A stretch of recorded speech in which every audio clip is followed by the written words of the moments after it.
This is a DELL motherboard. Motherboard part number LA-D801P. This motherboard is okay, 100%, and coil impedance check.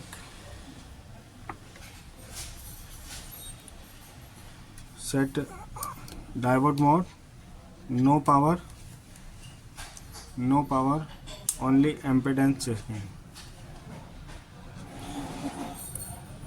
0156 in number 8 bias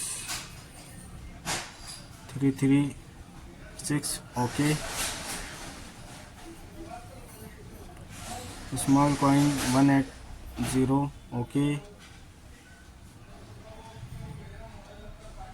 This is a PCH coil, inbuilt CPU. This coil is CPU okay, tested. This coil is CPU okay, tested. This coil okay, mini coil is okay. This coil okay, this coil okay. This motherboard coil impedance is 101% okay, tested.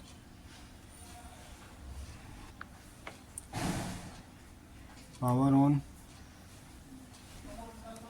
Set DC mode. Check voltage. 1.2 volt. 0.9 CPU. 0.1 CPU. 1 volt CPU. 3.4 volt. 0.9 volt. 1.8 volt. This is a charging coil. This motherboard is okay, tested motherboard 100%. Repairing for help of engineer. Thanks for watching.